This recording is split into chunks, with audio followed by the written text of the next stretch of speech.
Welcome to the deep dive, where we tear apart the sources so you can get straight to the wisdom. Okay, let's unpack this with a challenge right out of the gate. What if the very things you've been, conditioned to project as a leader, that unwavering confidence, the absolute certainty, that kind of command presence, what if those are actually holding back the one thing you really want? Genuine influence. It sounds backwards, I know. But the single most counterintuitive truth in leadership today seems to be that real power doesn't come from constantly showcasing your strengths. It comes from, well, surrendering that desperate need to be seen as strong. This deep dive is all about unpacking that paradox of true influence. It feels radically counterintuitive, doesn't it? Yeah, because it really asks us to ditch the leadership scripts we've internalized pretty much forever. But our sources are, honestly, unequivocal. The moment pride loosens its grip, influence actually expands. This isn't just like feel-good advice. It's presented as a foundational operating principle. We're going to try and show you why humility isn't some passive liability. It's what the sources call the unseen currency of leadership. And this matters especially now, in an environment defined by constant change, economic stress, just information overload, grounded, God-dependent humility. Well, it seems to amplify competence and build that unshakable trust. Right. And to explore this, we've pulled together sources that really contrast two models of success, two different blueprints. We've got the widely accepted world's blueprint for leadership, focus on visibility, control, making a name for yourself. And we're stacking that up against what the sources term a kingdom blueprint, which is rooted totally in dependence and service. It's a complete reversal of how we usually measure success. A total flip. Okay. Let's start with that world's pedestal. We are just constantly bombarded with this cultural narrative, aren't we? Influence equals visibility. It equals positional authority. It equals relentless self-promotion. Think corporate ladders, perfectly curated LinkedIn profiles, the demand to dominate every room you walk into. Right. And authority and power. Like, look, they're necessary for structure. Without them, you just get chaos. That's clear. But when they get divorced from character, that's when they become toxic. The pursuit of power turns into an end in itself, usually for, self-aggrandizement. The real siren song of the world's blueprint is that promise of absolute self-sufficiency. I did it my way. Which feeds directly into that relentless drumbeat of self-promotion we mentioned, that pressure to always be building the brand, making sure every achievement is like broadcast constantly. The underlying assumption being, obviously, that maximum visibility equals maximum influence. Exactly. And that relentless pressure cultivates what the sources call a spirit of performancism. That's a great term. This is where the leader starts focusing more on appearing competent than actually being competent. Authenticity gets sacrificed for optics. And that just leads to a really precarious foundation because, let's face it, external validation is inherently fickle. It can vanish overnight. Yeah, that makes sense. And this whole drive for visibility and control, it reminds me of that ancient ambition, the one the sources call the Babel echo. Yes, that's a key connection. The motivation back at Babel, remember, was explicitly to make a name for ourselves, to build a tower reaching the heavens, basically asserting total human autonomy and independence from any higher power. It's that deep yearning for significance that's manufactured entirely by human effort, by our own strength. That same drive fuels so much excessive self-promotion today. It's the, look at me, look what I built instinct. But the Babel story is, well, it's the ultimate cautionary tale, isn't it? These attempts to consolidate power solely for human glory, they ultimately lead to fragmentation, confusion, breakdown.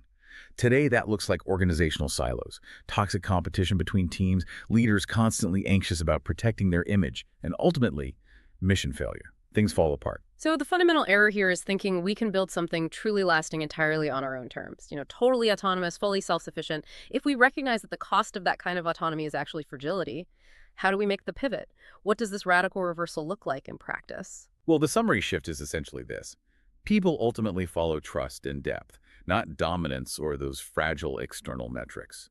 If you ignore this inversion, you risk spending all your energy protecting your image, looking good, instead of actually elevating your team and achieving the mission. It's a misallocation of focus.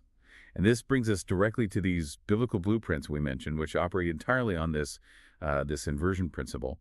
The path to gaining influence is actually to diminish self. Okay, let's look at Daniel first. He's a captive, an exile in the Babylonian court, yet he rises to massive political influence. We often focus on the miracle, interpreting the dream, but the sources suggest the real power move was actually his posture beforehand. Exactly right. Daniel's power move wasn't just interpreting the dream, it was his immediate, almost startling humility when he faced King Nebuchadnezzar's impossible demand. He explicitly disavowed any personal wisdom. He made himself just a conduit, a channel. He told the king straight up, "The mystery which the king has demanded, the wise men cannot declare. But there is a God in heaven who reveals secrets." Wow, so he didn't claim the insight at all. He deflected it, making sure all the glory, all the credit flowed upward to God. Completely. That makes sense. That kind of deflection builds trust, right? But wait a minute. Didn't Daniel also have to take responsibility for action later? Was his humility just, like, rhetorical? Or did it demand ongoing courage? Oh, it absolutely demanded ongoing courage. That's a great point. Rhetorical humility, or what we might call false modesty, that's just another sneaky form of self-promotion, isn't it? Oh, shucks, it was nothing. Yeah. Daniel's humility was structural. It was embedded in how he operated. He didn't just say he didn't have the answer himself. He built his entire career, his influence, on consistently acknowledging his dependence. He directed the focus away from his own considerable capabilities again and again.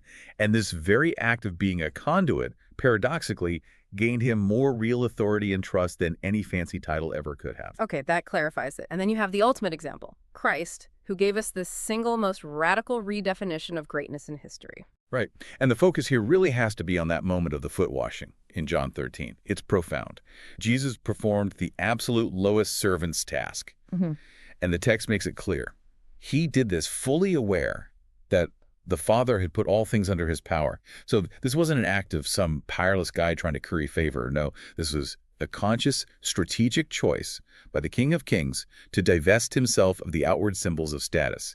He was demonstrating vividly that true power flows downwards in service. Rather than being clawed upwards through ambition, he fundamentally redefined greatness as serving, not being served. The ultimate reversal. So the empty hands of service, the hands willing to do the low, unseen, maybe even unpleasant work, those are ultimately far more influential and enduring than the grasping hands of naked ambition. That's the core message, yes.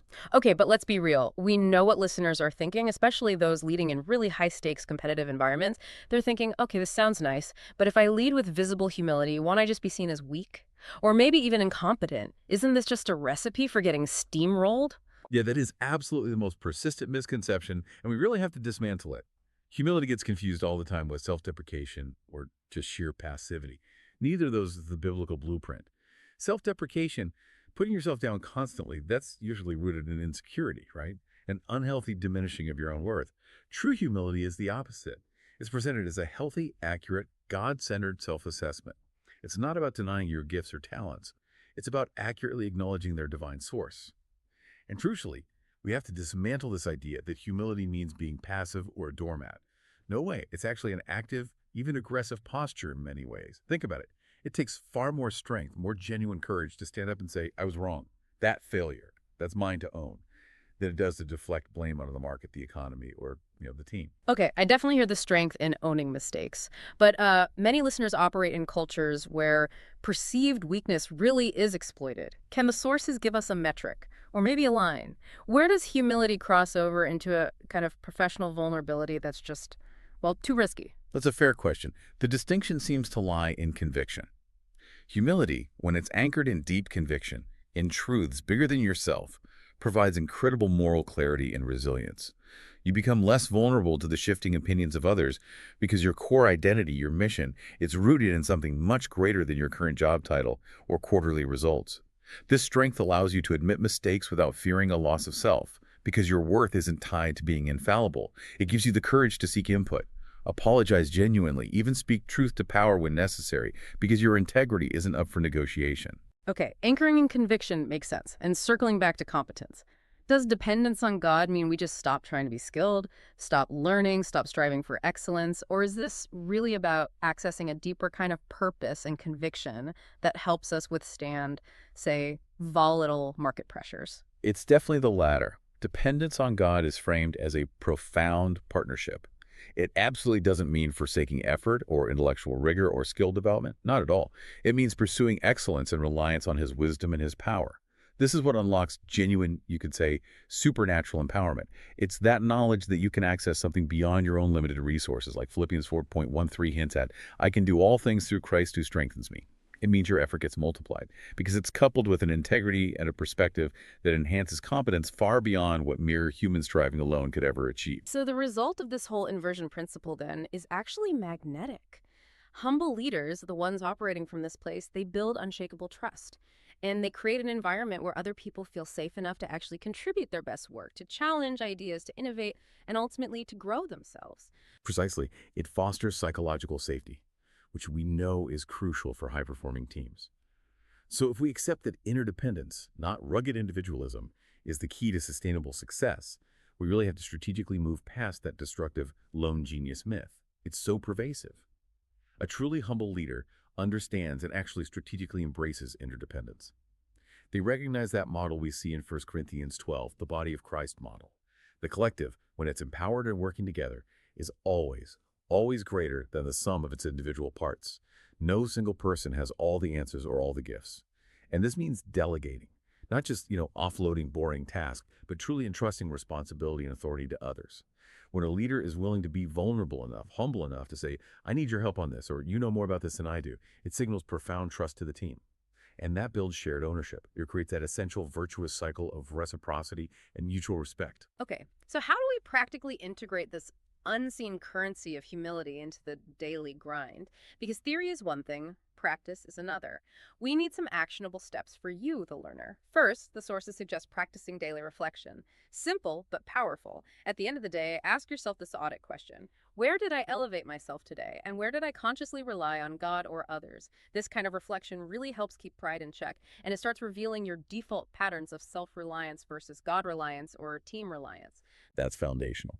Next, embrace what the sources might implicitly call the towel task, thinking back to Jesus. Commit to small but meaningful acts of service that cost you something, maybe time, comfort, or convenience. And crucially, do them quietly without seeking credit or applause. Yeah, this doesn't necessarily mean you have to go clean the office toilets every day, though maybe for some it does. It might mean a CEO personally taking on the tedious administrative chore of cleaning up a messy internal database because it needs doing. Or maybe a manager volunteering to lead the least popular, least glamorous project because it serves the team's goals. It's about quiet, unseen serving, mirroring Christ's example. I like that, the towel task. Okay, and finally, apply the legacy filter. This means consciously shifting how you measure influence. Stop measuring it purely by worldly metrics, follower counts, revenue growth, external awards, applause. Instead, prioritize what we could call kingdom metrics, focusing on things like character transformation in the people you lead. Are they growing? Focus on multiplication of other leaders. Are you equipping others? Focus on enduring impact that consistently points away from yourself and points towards God's name and his purposes. Okay, so let me try to put some leadership labels on these for our audience just to ground it. Daily reflection is essentially a personal pride audit. The Tallow task is about intentional, practical servant leadership modeling. And the legacy filter is redefining your success metrics towards qualitative impact, not just quantitative output. That grounds it perfectly, yes. Yeah. Hashtag tag outro. So, to kind of synthesize everything we've discussed today, true, lasting influence, the kind the sources point to, it isn't fragile or self-serving. It's actually transformative and eternal. Yeah. It's built not primarily on human striving or clever branding, but on the courage to sometimes be unseen, maybe even misunderstood, while trusting God with the ultimate outcomes. It really is a total reversal of conventional wisdom, isn't it? When pride diminishes, influence genuinely multiplies. Our professional goal then shifts, doesn't it? From wanting to be admired to needing to be trusted. From building our own name, our own little kingdom, to advancing God's name in his kingdom. This pursuit, well, it requires a very deliberate posture, day in and day out. But the reward, the sources suggest, is a legacy that truly endures long after we're gone. So here's the provocative thought we want to leave you with based on the material we've unpacked today. When future generations look back at your leadership, maybe decades from now, will they remember your name or will they remember your posture?